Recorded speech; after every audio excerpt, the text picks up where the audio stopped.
Habíamos llegado hasta fricción, o sea, es lo que íbamos a empezar hoy. Bien, perfecto. Entonces vamos hasta la fricción. Entonces, a modo de repaso, recuerden ustedes, habíamos visto las leyes de Newton, las tres leyes de Newton. Habíamos hablado de cómo aplicar las leyes de Newton para obtener las condiciones de equilibrio. Esto es para que el cuerpo que estamos estudiando esté quieto. Y habíamos llegado a entonces a describir, a resolver algunos problemas sencillos de equilibrio. Este ya lo habíamos visto, dos cuerdas que sostienen a una bola. Habíamos visto este otro ejemplo, similar al anterior. Este otro ejemplo, exactamente igual. Y acá, digámoslo, si uno mira, digamos, los problemas que hemos resuelto, se dará cuenta rápidamente que solamente hemos visto tres fuerzas. Ustedes recordarán de lo que vimos de la segunda ley de Newton, que habíamos comentado que la fuerza es una magnitud física que me cuenta la interacción del objeto con su entorno. Y eso determina el estado de movimiento. O está quieto, o está en movimiento rectilíneo uniforme, o está acelerado. Pero todos los problemas que hemos resuelto hasta acá, que acabamos de mostrar, incluyen siempre la acción de tres fuerzas. La fuerza peso, que surge de la interacción gravitatoria entre el objeto de masa m y la Tierra. La fuerza normal, que está aplicada sobre el cuerpo y surge como consecuencia de la interacción del cuerpo con la superficie sobre la que está apoyado.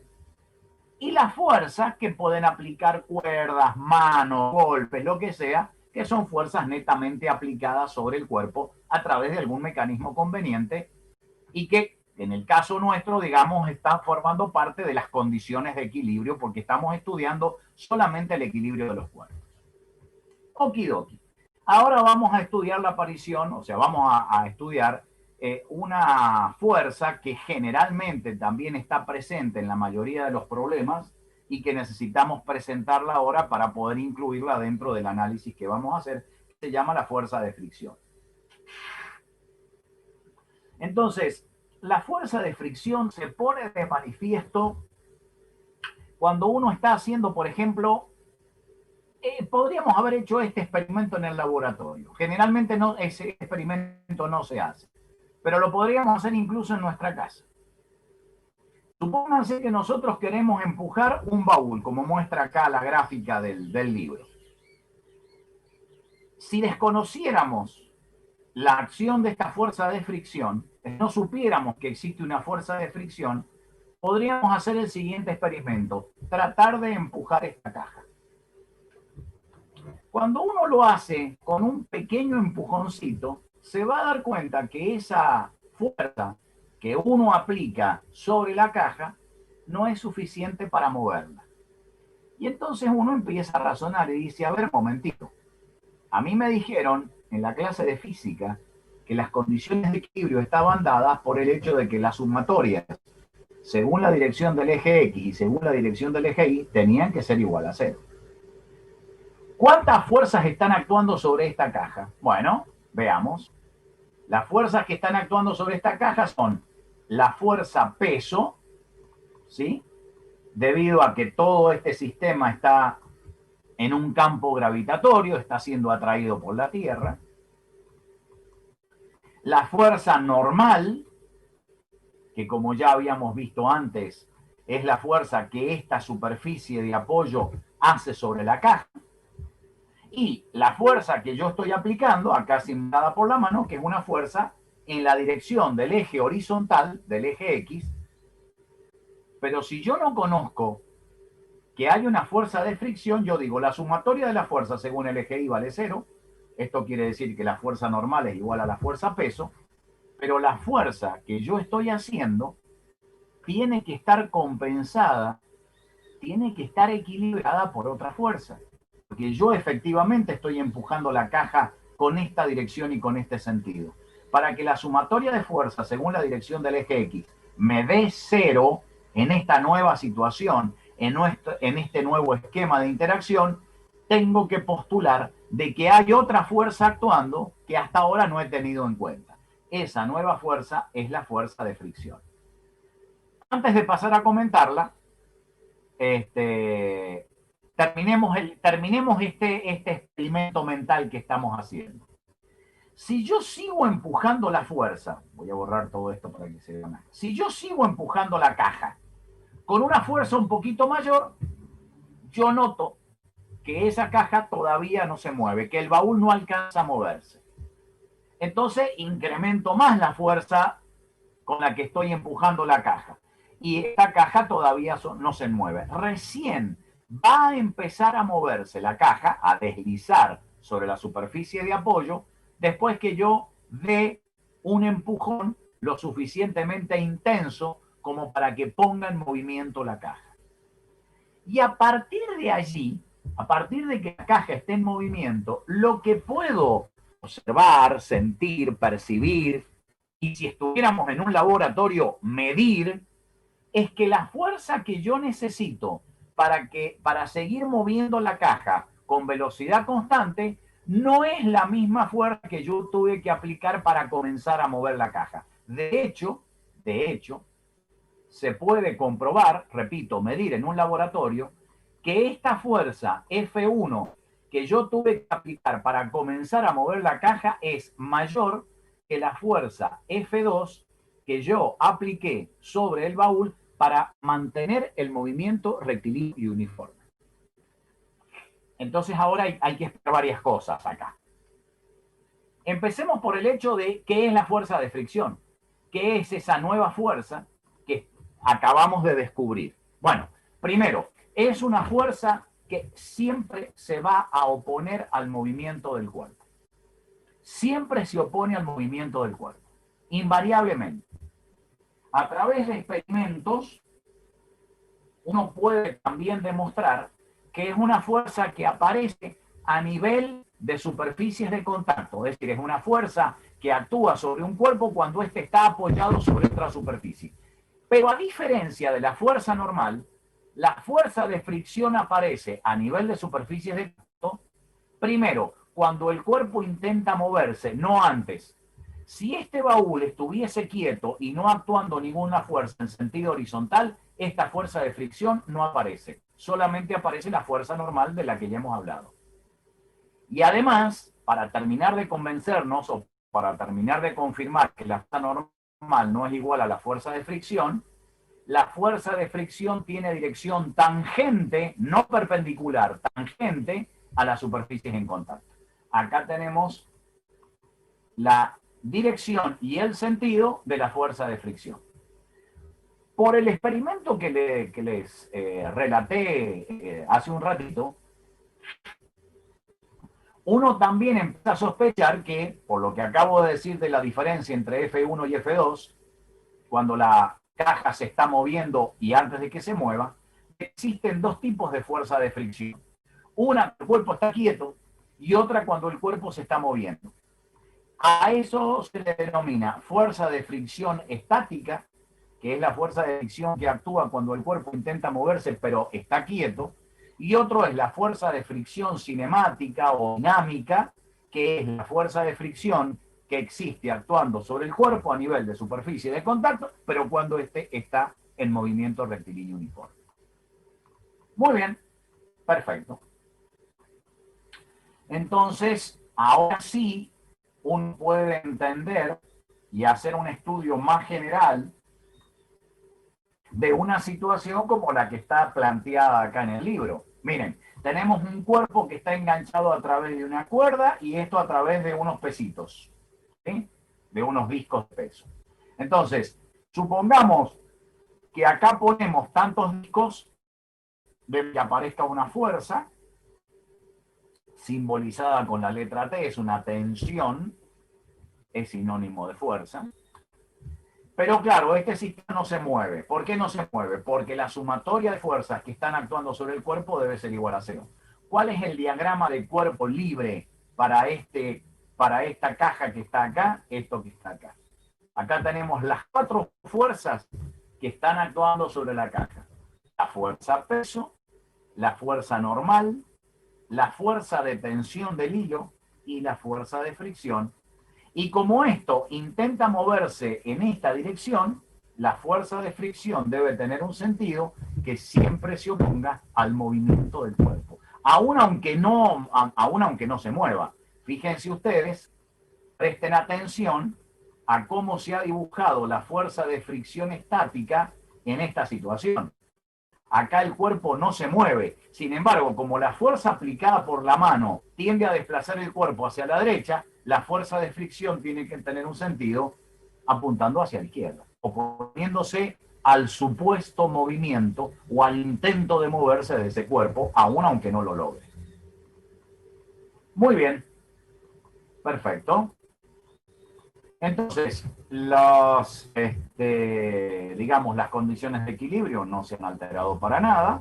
Hay que exigirle que la sumatoria de todas las componentes de las fuerzas en la dirección del eje X sea cero y la sumatoria de todas las componentes y de la fuerza también sea cero, solo que ahora, en este análisis, vamos a ver la fricción. Muy bien. A través de los experimentos en el laboratorio se puede comprobar de que la fuerza de fricción es directamente proporcional a la fuerza normal.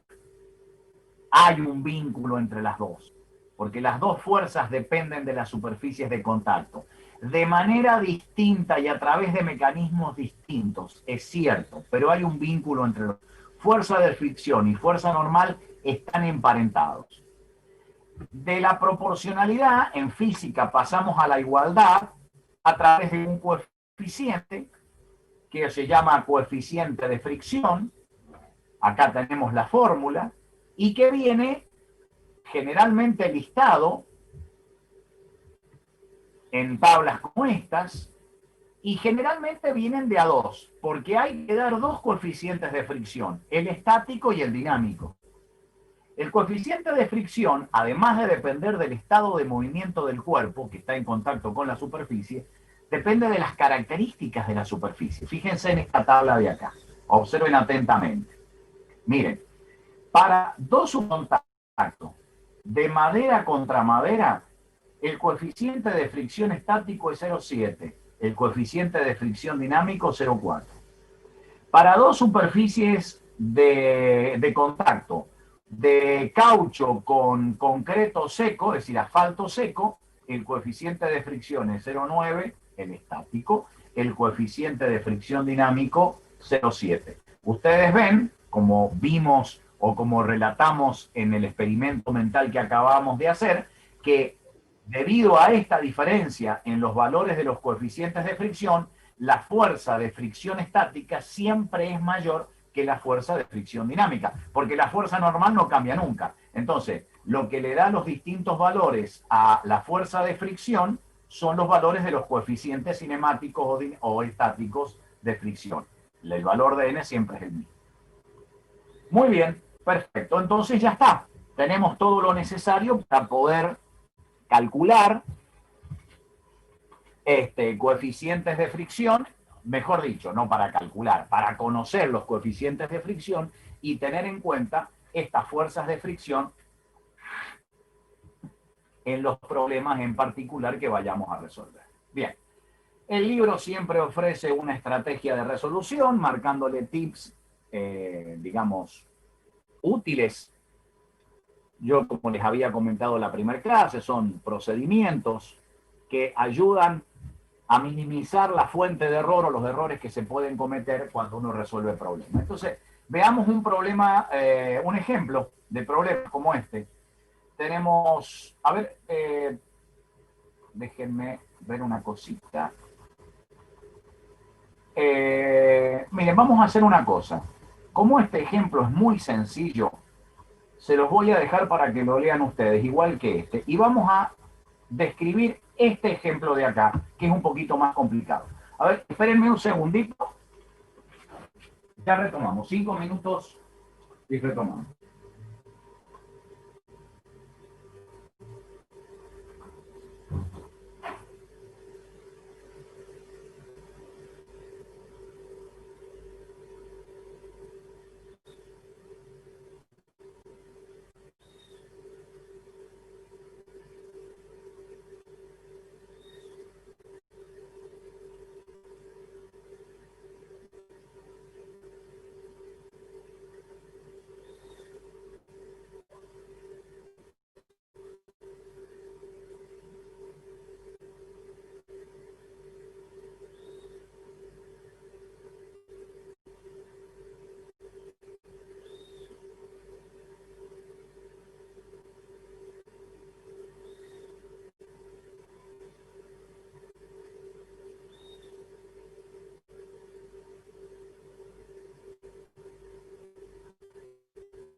Dice, un bloque de concreto de 120 newton de peso está en reposo sobre un plano inclinado de 30 grados. El coeficiente de fricción cinemático es 0,5 y entonces pregunta, ¿qué fuerza paralela P?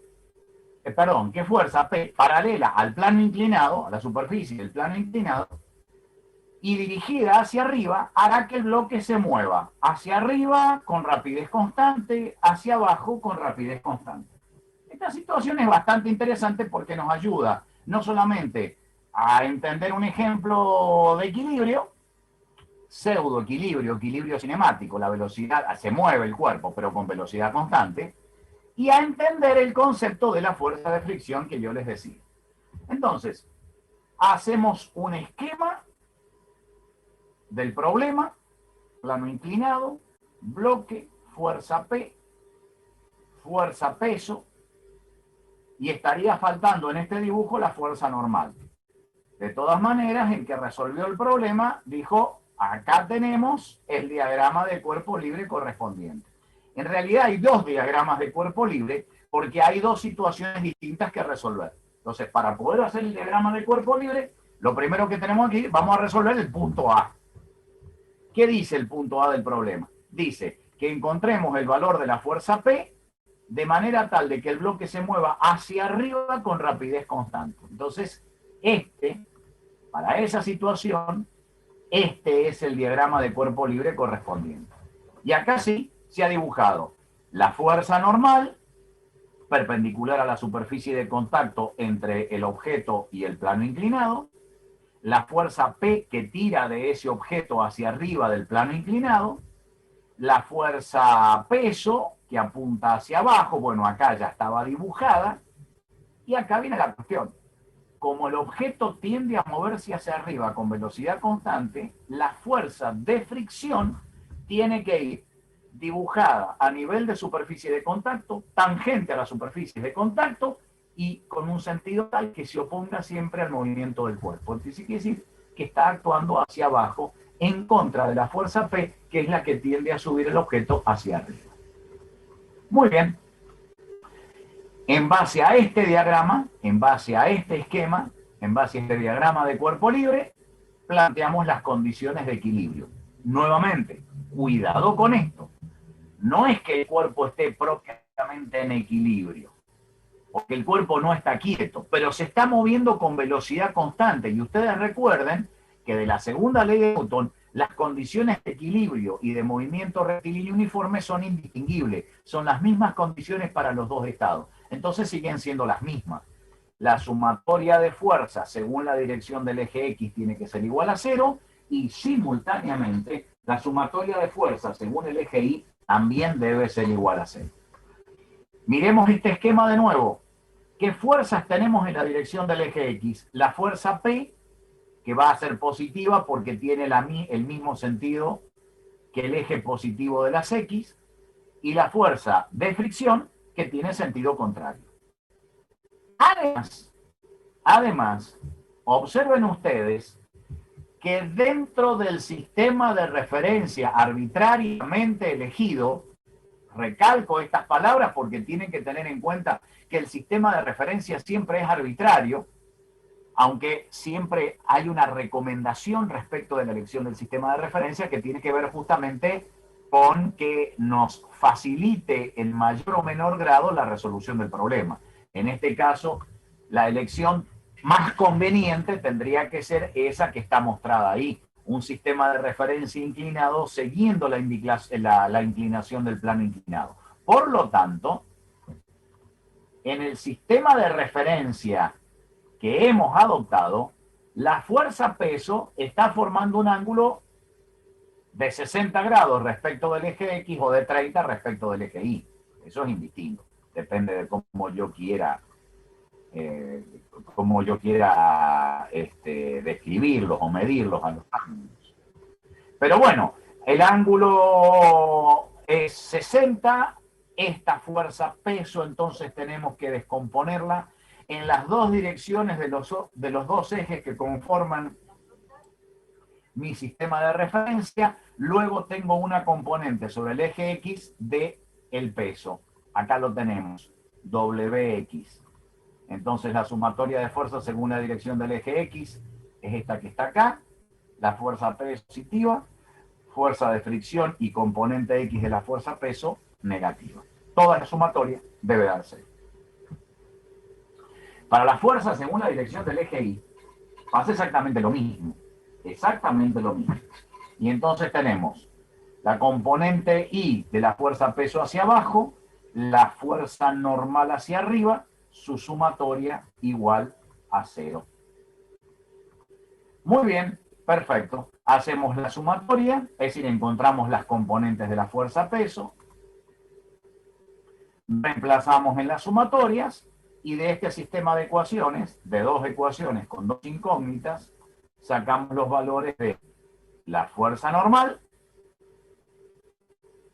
y esta fuerza normal la vamos a utilizar para hacer el cálculo de la fuerza de fricción y conociendo el valor de la fuerza de fricción podemos conocer lo que estamos buscando, la fuerza P que tirando hacia arriba haga que ese objeto, ese ladrillo, suba con velocidad constante. La misma situación se plantea para el punto B. Es decir, en el punto B, ¿qué tenemos?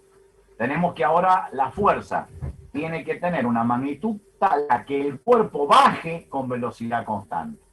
Ahora, fíjense ustedes que el diagrama de cuerpo libre para esta situación es este que está aquí. Es este que está acá. Fíjense ustedes, la fuerza peso siempre apuntando hacia arriba. El problema no dice que la fuerza peso, perdón, que la fuerza peso, que la fuerza P. El problema no dice que la fuerza P cambie de sentido. Dice que siempre tira hacia arriba, solo que en un caso el cuerpo tiene que ascender con velocidad constante y en el otro tiene que bajar con velocidad constante.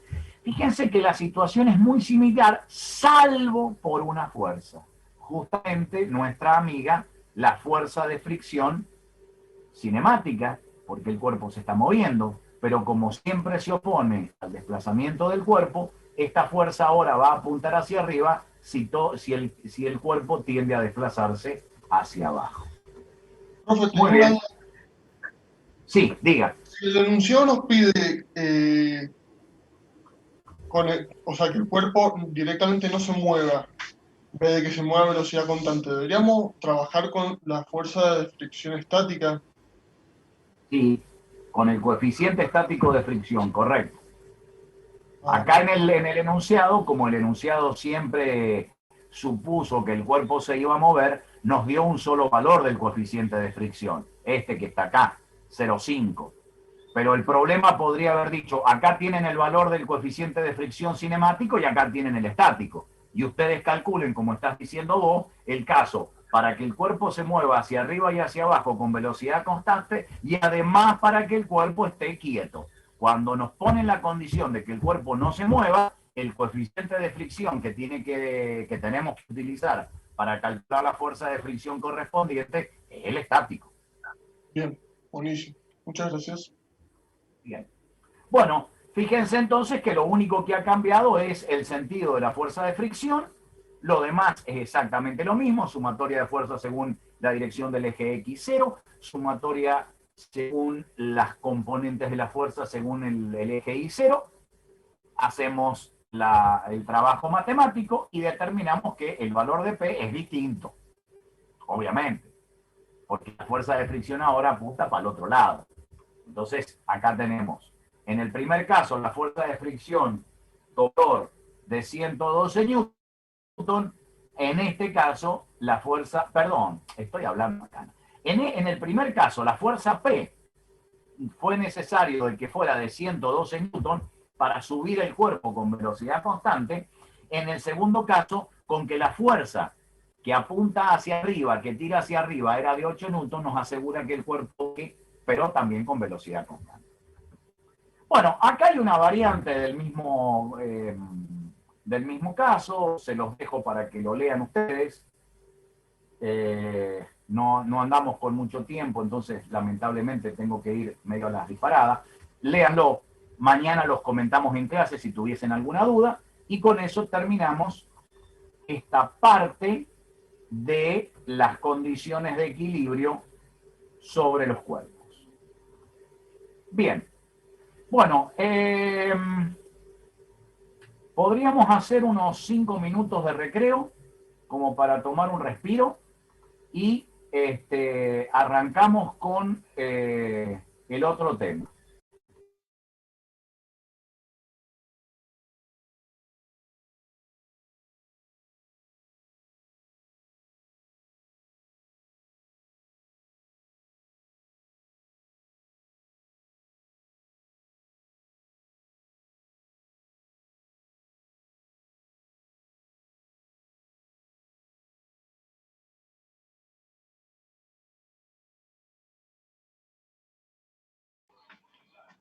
Profe, después de esto comenzamos con momento de torsión y equilibrio de rotación.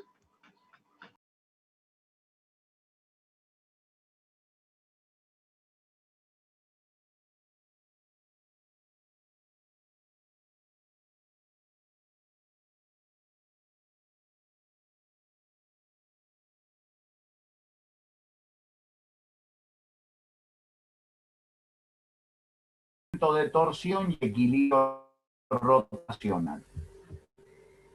La necesidad de estudiar este tema es porque uno, cuando está haciendo estudios respecto del equilibrio de los cuerpos, rápidamente llega a la conclusión que pidiendo o exigiendo que la sumatoria de todas las fuerzas que están actuando sobre el cuerpo sea igual a cero, o bien en su variante escalar, la sumatoria de las componentes según el eje X, eje Y y eje Z sea igual a cero, no alcanza para que un cuerpo o un sistema esté en equilibrio. Esta, justamente como su nombre lo indicaba al comienzo de la clase, el equilibrio que estábamos estudiando bajo esas condiciones de que la sumatoria de fuerzas que están actuando sobre el cuerpo sea igual a cero, se trataba del equilibrio traslacional. Lo único que nos estamos asegurando con esa condición es que el cuerpo no se traslade. Pero ¿qué pasa con la rotación? Bueno, con la rotación suceden cosas como estas. Miren, puede suceder, déjenme que busque, a ver si tenemos un ejemplo acá. No, entonces discúlpenme, se los voy a dibujar yo con lo pésimo que me salen los dibujos en esta plataforma. Entonces, supónganse una situación como esta. Supónganse que tenemos un disco, ¿sí? Macizo, que puede girar alrededor de un punto O. Y supónganse que yo aplico una fuerza como esta y una fuerza como esta. Esto es menos F y esto es más F. Esto es el radio de ese disco. Y entonces digo, bueno, a ver, ¿cuánto vale la sumatoria de fuerzas aplicadas sobre el cuerpo? Vamos a convenir de que la sumatoria de fuerzas vale cero. Según lo que hemos estudiado hasta acá, ese cuerpo no tendría que moverse. Error. Según lo que hemos estudiado hasta acá, con lo único que nos estamos asegurando, si cumplimos esa condición, o las fuerzas que están actuando sobre el disco cumplen esa condición, es que el cuerpo, el disco en este caso, no se va a trasladar. Pero este disco, y en el experimento, si lo hiciéramos en el laboratorio, lo podríamos estar observando, este disco va a rotar. Es decir, va a realizar un giro alrededor de este punto fijo O, y eso se denomina movimiento de rotación. Entonces, antes de plantear o revisar las condiciones que deben ser satisfechas por un cuerpo para que no se mueva, evidentemente en esas condiciones tiene que estar contemplado las condiciones para que el cuerpo no solamente no se traslade, ya sabemos cuáles son, sino que además no rote. Antes les decía de encarar este estudio, tenemos que entender por qué los cuerpos rotan.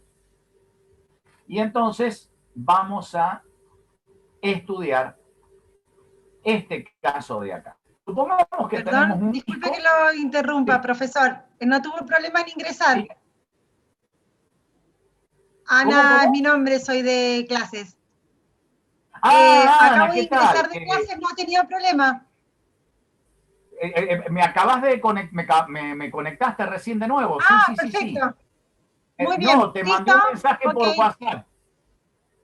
Sí, Muchas gracias, por Ana. eso, pero como está justo hablando, digo, capaz que no se lo había cortado. Listo, entonces lo dejo de interrumpir. Hasta Perdóname, luego. muchísimas gracias. No, por favor. Chao. Bueno, chicos, entonces les decía, supónganse que tenemos ese disco de ahí y voy a aplicar tres fuerzas de igual magnitud, igual dirección e igual sentido. Todo igual. Una fuerza F la voy a aplicar en el punto C, otra la voy a aplicar en el punto B y otra la voy a aplicar en el punto A.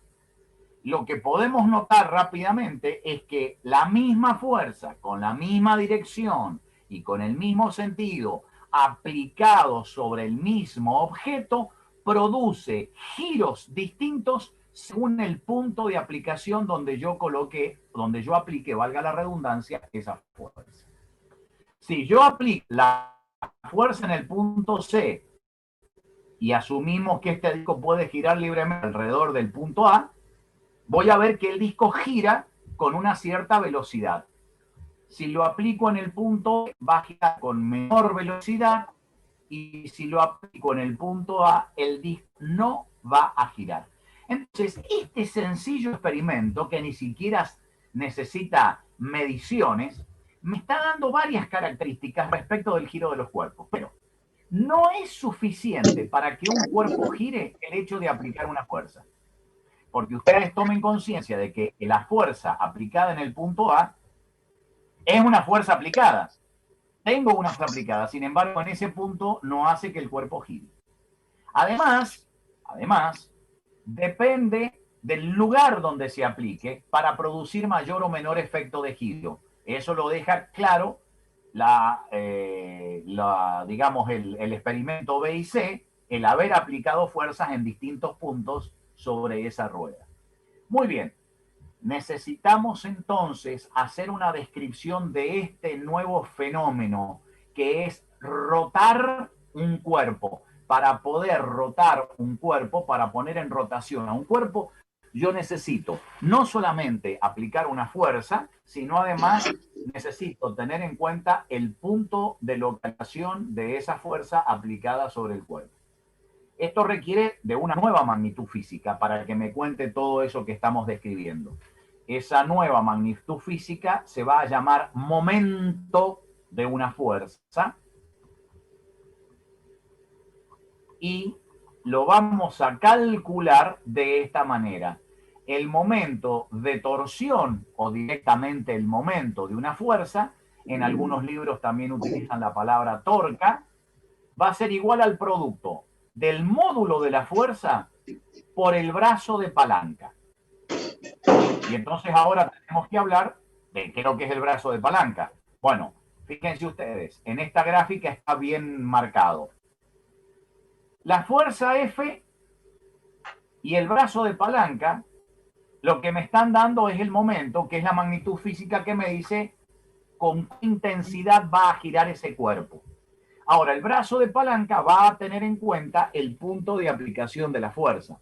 ¿Qué es lo que es el brazo de palanca? Es esta distancia R que está marcado en estas cuatro gráficas, como ustedes lo están viendo. En este caso R es esto, en este caso R es esto, en este caso R es esto, y acá R es esto. ¿Qué característica tiene R? Es la menor distancia que hay entre el punto respecto del cual puede girar ese cuerpo y la recta de acción de la fuerza. Vuelvo a repetir, la mínima distancia que puedo trazar o que puedo medir entre el punto O, que es respecto del cual se está produciendo el giro del cuerpo, y el punto O, y la recta de acción de la fuerza. Entonces, de esa manera, vamos a calcular el brazo de palanca y después a proceder a calcular el momento, con esta formulita, el momento de una fuerza. Esta nueva magnitud física, que es la magnitud de la torca o momento de una fuerza, tiene por unidades el newton por metro, una unidad de fuerza por una unidad de distancia, y no tiene ningún nombre en especial. Newton por metro es newton por metro. Bueno, muy bien. Acá tenemos un problema. Dice que se ejerce una fuerza sobre este disco, en realidad es como una polea. Esto es una soga que está enrollada sobre esta polea, que tiene un diámetro de 0,12 metros, y nosotros tiramos del extremo de esa cuerda con una fuerza de 250 newton. Entonces, lo que pide el problema es calcular el momento de torsión, la torca de esa fuerza sobre ese disco, que le va a posibilitar al disco girar. Entonces, lo primero que tenemos que hacer es calcular el brazo de palanca. Se supone que el cuerpo puede girar alrededor de ese punto, y entonces el brazo de palanca, que repito, es la mínima distancia que hay entre ese punto y la recta de acción de la fuerza, en este caso particular es el radio de esa polea, que son 0,06 metros. Profe, Muy bien. Sí, diga. me perdí. ¿En dónde? De que dijo que desenroscaba, sí, de que se enroscaba la cuerda. Ahí me quedé. Ah, bien, bien, bien. Perfecto, perfecto. Entonces no estás tan perdida. Digamos, el problema plantea la siguiente situación. Yo tengo un disco, una polea. Está claro lo que es una polea, ¿no? Porque a lo mejor estoy hablando de polea y no tenés por qué saberlo. Una polea es un disco que tiene una canaleta en el medio, y en esa canaleta pasa una cuerda o una cadena, y entonces yo, tirando de uno de los extremos de esa cuerda, hago girar esa polea, y del otro lado generalmente levanto un peso. Acá lo interesante es que si esta es la situación descrita, al tirar de esta cuerda es como si yo estuviese aplicando una fuerza aquí. Acá tengo esa fuerza de 250 newton. Entonces la pregunta es, ¿cuál es la torca que genera esta fuerza para poner en movimiento ese disco? Fórmula, módulo de la fuerza por el brazo de palanca. En este caso particular, si el centro de giro, si el punto respecto del cual está girando esa polea está en el centro de esa polea, en el centro, entonces el brazo de palanca, para que voy a borrar algunas líneas acá, les decía, el brazo de palanca es la distancia que hay desde el centro de giro hasta el punto de aplicación de la fuerza. Esa es la distancia R, que es el brazo de palanca. Luego, ¿cuánto vale la torca? Bueno, hay que reemplazar. Esa distancia R, 120 milímetros dividido 2, o 12 centímetros dividido 2, como quieran. En realidad hay que trabajar con la unidad de medida como recomienda el sistema internacional, es decir, las distancias las tenemos que medir en metros. 0,06 metros multiplicado por los 250 newton me da un brazo de palanca, una torca, un momento de 15 newton por metro, que eso es lo que hace que ese sistema gire. Si la torca que estuviésemos calculando me da 0, eso significa que aún aplicando esa fuerza, ese cuerpo no puede girar. Bueno, acá tienen una variante de este problema. Lo interesante de este problema es que es un poco más complicado calcular el brazo de palanca. Porque fíjense, acá tenemos una llave que la hemos agarrado de uno de sus extremos. Queremos hacer girar la tuerca junto con la llave, obviamente. Entonces aplicamos una fuerza de 20 libras. Bueno, este ejemplo está en valores del sistema inglés, ¿no? Esto tendría que estar en newton. Pero digo, aplicamos una fuerza que forma un ángulo de 60 grados respecto del eje de la llave y la tuerca. Entonces nos vuelven a preguntar cuánto vale la torca, el momento.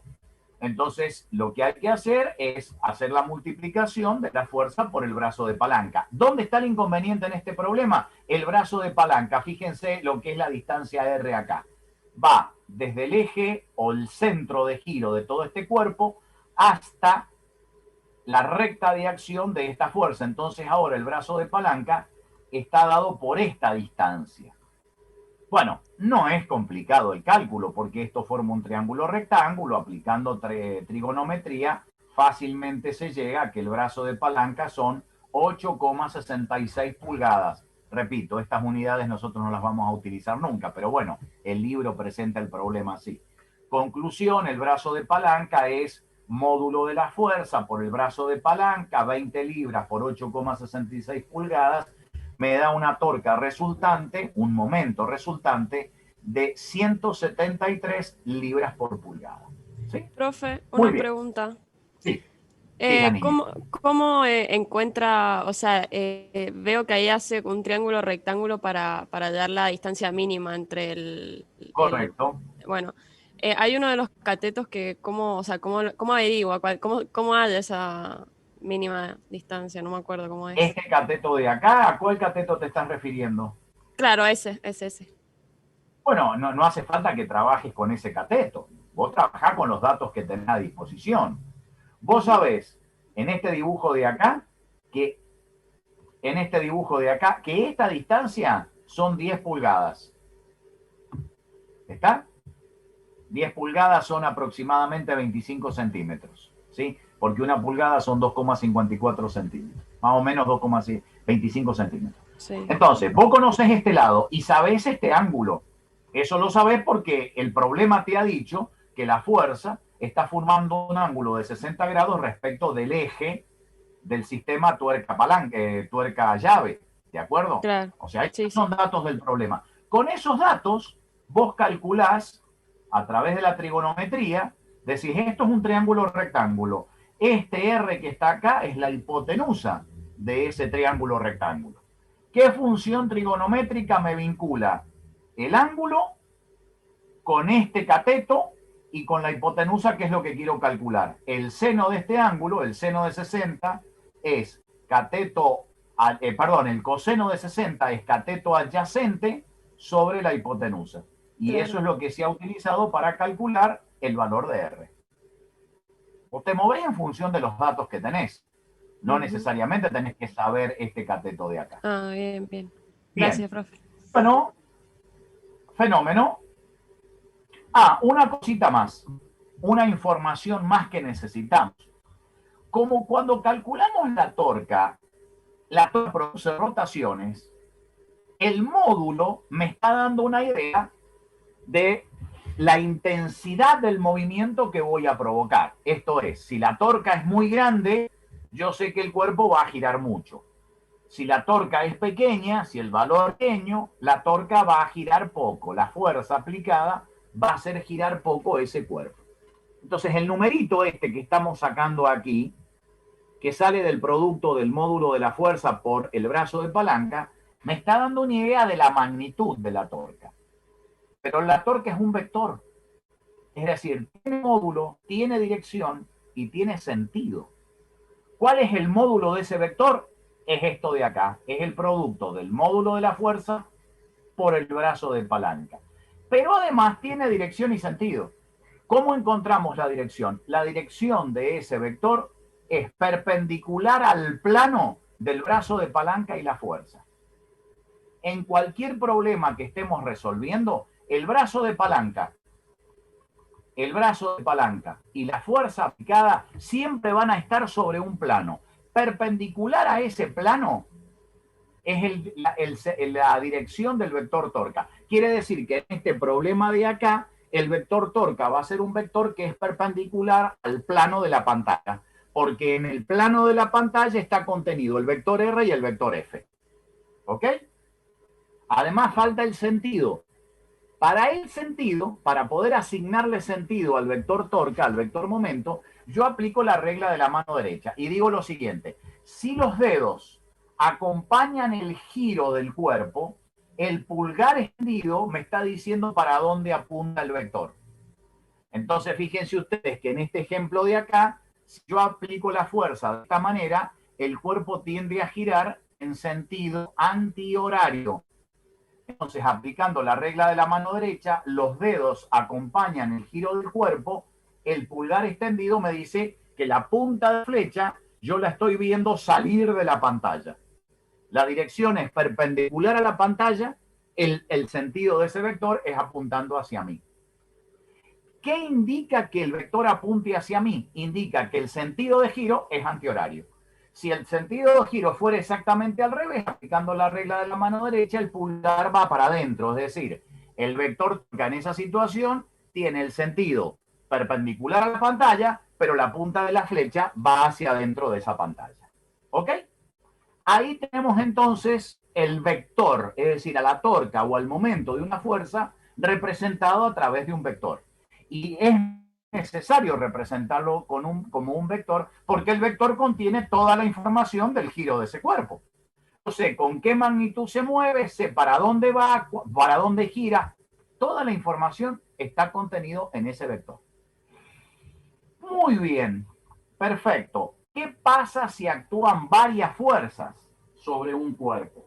Bueno, ¿qué pasaba con la segunda ley de Newton y con las condiciones de equilibrio para la traslación si habían muchas fuerzas aplicadas? La sumatoria de todas las fuerzas tenía que ser igual a 0. O lo que era totalmente equivalente, la sumatoria de todas las componentes en la dirección del eje X, de todas las componentes en la dirección del eje Y, y eventualmente en todas las componentes en la dirección del eje Z, si lo hubiera, en nuestros problemas nunca van a aparecer, pero si lo hubiera, tienen que ser igual a 0. ¿Qué pasa ahora con las fuerzas y las torcas que producen? Cada fuerza aplicada a un cuerpo le produce una torca en particular. Esto es equivalente a decir que cada fuerza que está actuando sobre el cuerpo tiende a hacerlo girar de una manera particular, según la torca que esté generando sobre el cuerpo. Bueno, ¿cómo va a girar el cuerpo? Según la torca resultante. Así como con las fuerzas, yo podía calcular una fuerza resultante, yo con todas las torcas actuando, son vectores, los puedo sumar vectorialmente y el vector resultante va a ser la torca resultante. Esa torca resultante es la que va a terminar imprimiéndole un movimiento a ese cuerpo. Muy bien. Bueno, otra vez el libro me ofrece estrategias de resolución para este tipo de problemas y veamos un caso particular, veamos algunos ejemplos. Entonces dice el primer ejemplo, acá tienen ustedes un mecanismo, sea lo que sea esta porquería, que yo qué es lo que hace, lo interesante es que puede pivotar alrededor de este punto. Ahí lo tienen. Y además, en los extremos de este mecanismo, hay aplicadas sendas fuerzas. Entonces, fíjense ustedes que este cuerpo no puede trasladarse por las condiciones especiales que está agarrado respecto a través de este mecanismo y de este perno al respecto de la pared. Entonces la sumatoria de fuerzas en la dirección del eje X y el eje Y van a ser 0 siempre. Pero la pregunta es, ¿puede rotar? Y veamos qué es lo que tenemos que hacer. Sumar todas las torcas que están actuando sobre ese cuerpo y ver en su sumatoria si me da 0 o no. Si me llega a dar 0, quiere decir que cumple con la condición de equilibrio para las rotaciones. Entonces el cuerpo no va a girar. Si llega a dar distinto de 0, el cuerpo va a girar. Y como yo sé calcular la torca resultante, esa torca resultante me va a decir no solamente que el cuerpo está girando, sino para dónde lo está haciendo. Bueno, veamos. Este es el esquema del problema, según el enunciado que me han dado. Acá tengo el diagrama de cuerpo libre. Reconozco el punto A, respecto del cual este sistema puede girar. La fuerza aplicada en el extremo superior es la fuerza F1 y la fuerza F2 aplicada en el extremo inferior. Ok.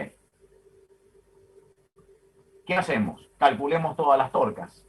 No hace falta irnos mucho, no hace falta irnos de este dibujo. Fíjense ustedes, yo tengo que para calcular las torcas, hacer el producto del módulo de la fuerza por el brazo de palanca. Observen que para la primera fuerza que tenemos aquí, el brazo de palanca es acá, otra vez. la mínima distancia que hay entre el punto de giro de ese sistema y en la recta de acción de la fuerza F1, es este R1 de acá. Lo mismo es válido para la fuerza F2 y su brazo de palanca, acá está, como la mínima distancia entre el punto respecto del cual va a girar ese sistema y la recta de acción de la fuerza F2. Entonces ahí tenemos reconocido en el diagrama de cuerpo libre todos los elementos para calcular la torca resultante. Calculamos R1 y R2 utilizando trigonometría. Fíjense, conocemos este ángulo y conocemos esta distancia. Entonces esto es el cateto opuesto para este ángulo. El seno de este ángulo es cateto opuesto sobre la hipotenusa. Ahí conocemos R1. Acá pasa algo similar. Conocemos este ángulo. Repito, esto es dato del problema. Entonces, esta distancia R2 viene dada a través del seno de 70. El seno de 70 es cateto opuesto sobre la hipotenusa, que acá son 10 centímetros. Es decir, teniendo las dimensiones y los ángulos, y algo muy importante, y el sistema de referencia respecto del cual estoy midiendo todo esto, el sistema de referencia acá no está dibujado, pero ustedes entenderán que el sistema de referencia es ese, ¿no? Bien. Entonces, calculando los valores de los brazos de palanca, calculamos las torcas con su signo, cuidadito con eso. Cuando yo voy a sumar las torcas tengo que tener en cuenta el signo según el criterio adoptado, el que acabamos de mencionar. Fíjense, esta fuerza aplicada acá respecto de este punto tiende a hacer girar el cuerpo en sentido horario. La torca que genera o que aplica F1 al cuerpo, es negativa. Esta fuerza F2 respecto de este punto tiende a hacer girar el sistema en sentido antihorario. Esta torca es positiva. Ok, entonces, con eso hacemos la suma y nos da que la torca resultante son 200 newton por centímetro. En realidad, si somos estrictos, tendríamos que dar el resultado en newton por metro. ¿Está claro? Porque el metro es la unidad de medida de la magnitud-longitud en el sistema internacional. Pero bueno, pasando... acá lo tienen, mire, justamente, lo está diciendo. Empresado en el sistema internacional tendrían que ser 2 newton por metro. Bien. Más allá de eso, ¿qué significa que la torca resultante sea positiva? Que la tendencia general de este cuerpo es a rotar alrededor del punto A, de este punto de acá, en sentido antihorario. Muy bien. Bueno, y entonces ahora, recién ahora, estamos en condiciones de enunciar las condiciones de equilibrio general. Ahora, además de las condiciones para el equilibrio traslacional, tenemos que agregar las condiciones para el equilibrio rotacional. Y están sumadas acá, sumariadas acá, en estas dos fórmulas para el equilibrio traslacional y en esta única fórmula para el equilibrio rotacional. Si se cumplen simultáneamente estas dos condiciones, entonces el cuerpo no puede moverse de ninguna manera. Ni puede trasladarse, ni puede rotarse. Muy bien, entonces veamos un ejemplo clásico, y con esto terminamos la clase de hoy. Dice, considere la siguiente situación. Una niña que pesa 300 newton y un niño que pesa 400 están parados sobre una plataforma de 200 newton de peso, sostenida por los soportes A y B. Y acá tenemos entonces un esquema de ese dibujo. Todas estas dimensiones están dadas por el enunciado del problema, ¿sí? Entonces, lo que nos pide es fuerzas se ejercen sobre los soportes de la plataforma. Es decir, lo que nos está pidiendo es, si pasamos a un diagrama de cuerpo libre, lo siguiente. Fíjense, esta raya de acá está representando a la tabla. Esta fuerza de 300 newton corresponde al peso de la niña. Esta fuerza de 400 newton a 4 metros del punto B corresponde al peso del muchacho. Además nos está diciendo que el tablón, esta tabla, esta mesa, lo que sea, tiene peso, 200 newton. Como se asume, como generalmente vamos a suponer, que es un tablón homogéneo, la fuerza peso está en el centro de gravedad de todo este tablón, es decir, en la mitad de este tablón. Observen ustedes que la fuerza de 200 newton está a 8 metros del extremo A y a 8 metros de este otro extremo donde está parado el niño. Además, este tablón se soporta por dos pivotes, el A y el B, que están dibujados acá. Ahora, en el diagrama de cuerpo libre, los soportes, los pivotes, ejercen fuerza sobre el tablón, porque por eso el tablón está en equilibrio. Por eso estos chicos no se van a caer, o el tablón no va a hundir a los soportes, ni los soportes van a levantar el tablón y los chicos. Porque hay un equilibrio total. Este sistema no puede ni trasladarse en ninguna dirección, ni rotar de ninguna manera. Eso es condición de equilibrio absoluto. Entonces, en el diagrama del cuerpo libre tenemos que colocar la fuerza que el poste A hace sobre el tablón y la fuerza que el poste B hace sobre el tablón. Esto se llaman reacciones de vínculo. La palabra vínculo significa que el tablón está vinculado, está agarrado, está sostenido a través de esos pivotes. Desde el punto de vista de la física, ese vínculo lo representamos a través de una fuerza que recibe la palabra especial de reacción, pero sigue siendo una fuerza. Muy bien. Entonces, ¿qué tenemos que hacer? Estudiar las condiciones de equilibrio de esto, y del planteamiento de las condiciones de equilibrio van a salir los valores de la fuerza A y B. Entonces, imponemos las condiciones. Lo primero que hacemos es decir, la sumatoria de fuerzas en I tiene que ser igual a 0. Fíjense ustedes que por la inspección del diagrama de cuerpo libre no hace falta plantear sumatoria de fuerzas en X, puesto que no hay componentes de las fuerzas trabajando en la dirección X. Entonces, en la dirección del eje Y es la fuerza A y B que van para arriba, menos la fuerza que es el peso de la niña, el peso del tablón y el peso del muchacho, todo eso igual a 0.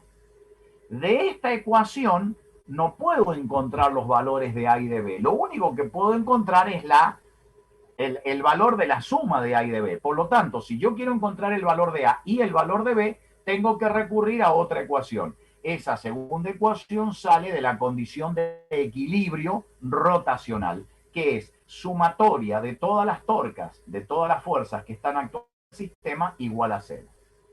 Y acá hay algo que observar.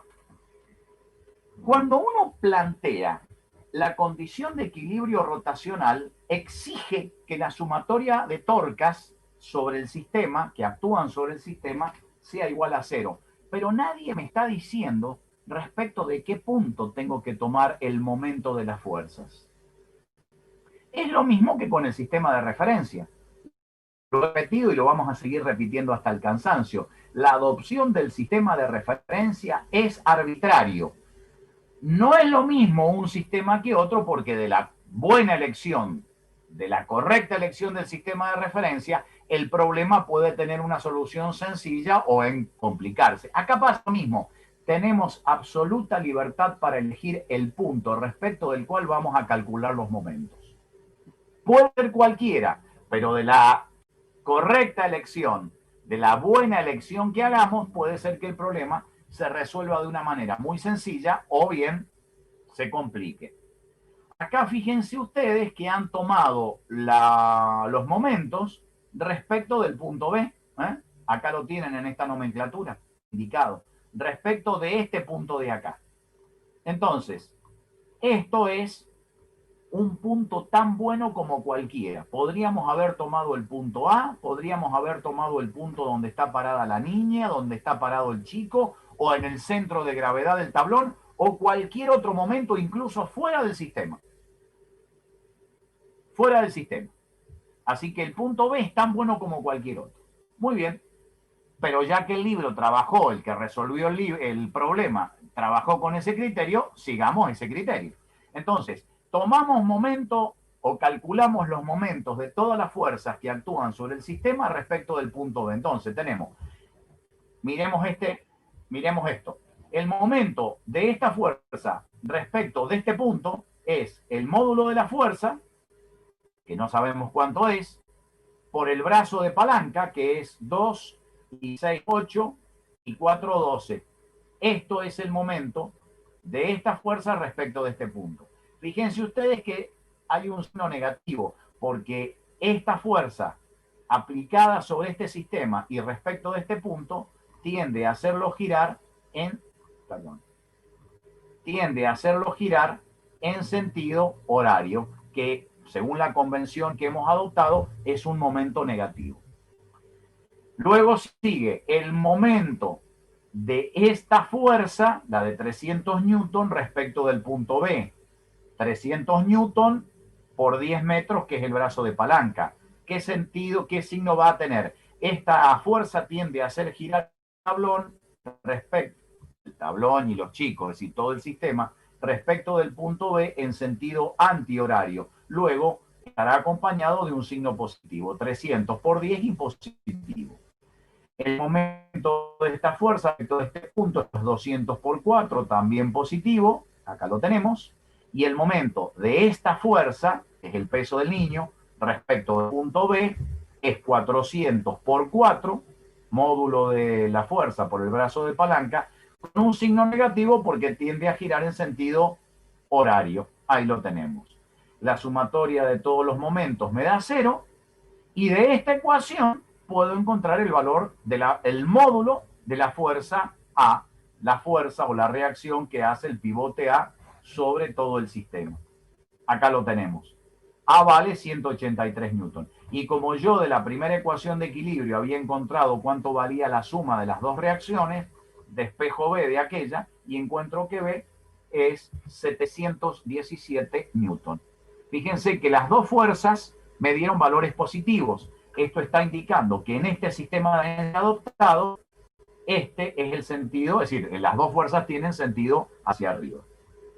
Muy bien, perfecto. Acá tenemos, este es un problema clásico, incluso en la mayoría de los exámenes finales y de los parciales hemos tomado este problema o una variante de este problema. Se los voy a dejar para que lo lean ustedes y en todo caso mañana lo revisamos. Una sola aclaración. Fíjense ustedes que la forma el planteamiento correcto de las condiciones de equilibrio viene de haber reconocido perfectamente cuáles son las fuerzas que están actuando sobre el sistema. Si yo no sé que las fuerzas que están haciendo el pivote A y el pivote B sobre el tablón van hacia arriba, voy a estar en problemas, voy a estar arrancando mal. De todas maneras, es fácil darse cuenta que el tablón está siendo soportado por el pivote A y el pivote B y aplican fuerzas verticales y hacia arriba. Pero en el caso del problema que yo les marqué, que les voy a dejar para que lo repasen, fíjense ustedes cómo están marcadas las fuerzas. Acá tenemos, dice que una barra soporta en su extremo a un cuerpo de 900 newton, la barra pesa 500 newton y además la barra está vinculada a la pared a través de un pasador, un sistema, un gozne, es decir, un sistema de enganche que le permite moverse libremente. Y además está sujeta a través de una cuerda a la pared. Observen atentamente cómo son las fuerzas que están actuando sobre el tema. Bueno, a ver, aquí hay fuerzas que no hace falta explicarlas, uno ya las hemos visto. Miren, la fuerza peso de la barra, la fuerza que está aquí, la fuerza peso del bloque, que está acá, la tensión del hilo. Ustedes recuerden que en los hilos, cadenas y sogas y barras delgadas, la fuerza tiene la misma dirección que el eje de la barra. Entonces, si esta cuerda está en esta dirección, formando un ángulo de 30 grados respecto de la barra, la fuerza que ella ejerce también tiene el mismo grado de inclinación. dentro del sistema de referencia que vamos a utilizar, que es este de acá, se los dibujo así para que no enchastrar más el dibujo, se darán cuenta que para poder trabajarlo y aplicar las condiciones de equilibrio tenemos que encontrar la componente X y la componente Y de esa tensión. Hasta aquí, nada nuevo. Pero hay una cosa que merece la explicación y que es esta de acá. Observen ustedes cómo ha sido dibujada la fuerza que está actuando sobre la barra debido a su vínculo con la pared. Esto es porque cuando los amarres, cuando los vínculos de las barras contra las paredes vienen a través de este sistema o están empotrados en la pared, metidos en la pared, nosotros no tenemos fuerza, no tenemos manera de antemano de saber cuál es la dirección y el sentido de la fuerza que está actuando, que está aplicando la pared o en este caso el vínculo de la pared contra la barra. Como no tenemos forma a priori de saber cuál es la dirección y el sentido, yo tengo que dibujarla de alguna manera. Pero dibujarla de alguna manera no me soluciona el problema, porque sigo desconociendo cuál es el ángulo. Entonces, ¿qué es lo que hago? Agarro y la descompongo según la dirección del sistema de referencia utilizado. Yo no trabajo con esta fuerza, yo sé que ahí hay una fuerza. En ese extremo de la barra está actuando una fuerza, porque ahí en ese punto que lo vincula con la pared, la pared hace una fuerza sobre la barra. Ahora, como no conozco la dirección y el sentido, lo único que estoy seguro es a dónde va a estar la componente Y y a dónde va a estar la componente X de esta fuerza. Entonces, cada vez que tengamos una situación como esa y la barra o el cuerpo esté vinculado a otro sistema a través de este mecanismo, de un mecanismo similar, nosotros no podemos trabajar con el valor de la fuerza que ese vínculo aplica sobre el sistema, vamos a trabajarlo por componentes y esto obviamente va a complicar un poco la solución, porque ahora en lugar de una sola fuerza F, yo voy a tener que calcular la Fx y la Fi. Es decir, donde originalmente tenía una sola incógnita, por cuestiones de desconocimiento de cómo actúa la fuerza, tengo que trabajar con las dos componentes. Me agrega dos incógnitas más. Bueno, los datos del problema y las condiciones del equilibrio tendrán que ser suficientes para poder resolver el problema. Dicho esto, con esta aclaración, lo demás sigue siendo lo mismo, sigue siendo el procedimiento general. Sumatoria de las fuerzas con el eje X igual a 0, sumatoria de las fuerzas según el eje Y igual a 0, y además vamos a necesitar plantear la sumatoria de torque, ¿sí? Acá está, que va a ser a 0 y de ahí van a salir las condiciones. Bien, con esto entonces podemos terminar el capítulo. Les encargo entonces que lean este ejemplo, que les digo es el ejemplo clásico que generalmente aparece en los exámenes. Y en todo caso, si hay dudas, mañana a partir de las 11 intentaremos conectarnos, esperemos que podamos conectarnos sin interrupciones, si no tendremos que tener paciencia como hoy, y lo discutimos mañana, y mañana seguimos con la última parte de este capítulo, que es elasticidad. Muy bien, si hay preguntas, las escucho, y si no, los despido hasta mañana. Yo, profe, tengo duda. Otra Dígame. vez. Diga. Con el tema de cuando, o sea, cuando tenemos, cuando tiene esa fuerza que tiene un ángulo y tiene la tensión también que tiene cierto ángulo, ¿hay que generar el sistema de ecuaciones o tenemos que hallar la tensión por un lado y luego la fuerza? El problema te pide encontrar F y encontrar T. Claro. Mira, acá está. ¿Cuáles son las componentes de la fuerza que aplica el pivote y la tensión del cable? Te pide las dos cosas. Sí, sí. Lo que pasa es que vuelvo a insistir. Por el descubrimiento que vos no vas a poder calcular F directamente. Claro. Porque a F lo vas a tener que descomponer en su componente X y en Y. La Igual tensión que T. también. Pero Claro. la tensión, vos sabés cuál es el ángulo de la tensión. Ah, claro. ¿Te das cuenta? Sí, sí. Entonces, vas a necesitar, si vos te fijás en el diagrama de cuerpo libre, que tenés acá, vos vas a decir, bueno, pero entonces tengo que calcular 4 incógnitas, la FI, la FX la T sub X y la T sub Y. Y sí, lamentablemente vas a tener que calcular las componentes. Y una vez que calcules las componentes, calcular, aplicando Pitágoras, la fuerza F y la fuerza T. No te queda otra. Ah, bien, bien. Bien. Entonces, pero, o sea, a lo que iba es que lo tengo que hacer por separado. Primero T y cuando ya obtenga T, saco F. No, no, no, no. Vos lo que tenés que hacer es descomponer las fuerzas T y F, como está acá en el diagrama, Sí. y sobre este diagrama aplicar las cuestiones de equilibrio. Ah, bien. Vos decís, si este sistema debe estar en equilibrio, esto significa no debe moverse, entonces yo sé que la sumatoria de fuerzas según la dirección X debe ser igual a 0. La sumatoria de fuerzas según el eje Y debe ser igual a 0. Y la sumatoria de todas las torcas respecto de cualquier punto, ya vas a ver que el libro toma respecto del punto A porque es el más conveniente, pero lo hace el libro, ya está resuelto, por eso no les digo nada, va a ser igual a 0. Si se cumplen de estas tres condiciones, el sistema va a estar en equilibrio. Bueno, vos vas a tener que plantear las tres condiciones para encontrar las cuatro incógnitas que tenés que calcular, la Fx, la Fi, la T sub X y la T sub Y. Claro, igual supóngale el Fx y Tx van a ser nulas si pasan por el punto de, ¿o no? No, porque... Y no ¿por sé, qué no decís pasan que por van el a ser punto nulas? de... ¿Y por qué pasan por el punto de... por A? ¿O no? ¿Las X decís vos?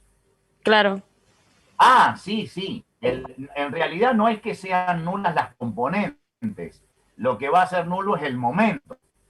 claro. Las Bien. componentes no tienen por qué ser 0. Seguro que no Claro, van a claro, me ser 0. refería al... Pero el No, no, momento que seguramente generan no. es 0. Eso es cierto. ¿Eso qué Claro, quiere decir? Que sí. la componente X de la fuerza y de la tensión no tienden a hacer girar el sistema. Las componentes Y Bien. es posible que sí. La X seguro que no. Bien.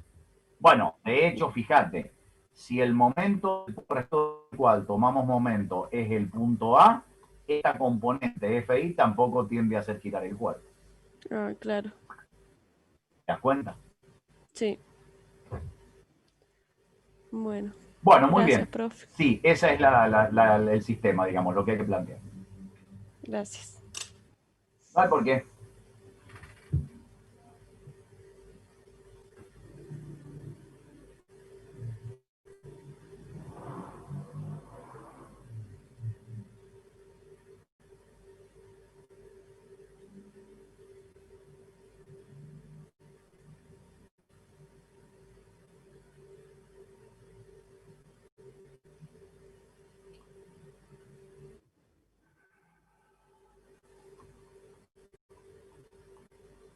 Profe, y otra pregunta, perdón que no... Hija, sí, diga, no hay problema. Estuve el otro día buscando, porque, o sea, no sé bien dónde buscar las actividades para hacer, y me metí ahí donde decían apuntes, puede ser algo así, pero no sé si está, no sé, no entendí En muy el aula bien. virtual, decimos. Sí, sí, la pestaña A esa ver, que dame un usted segundo, puso, lo buscamos. porque no... Déjame que lo busque. Dame un segundito. Espero que internet nos ayude. Y bueno, vos viste. Ya te muestro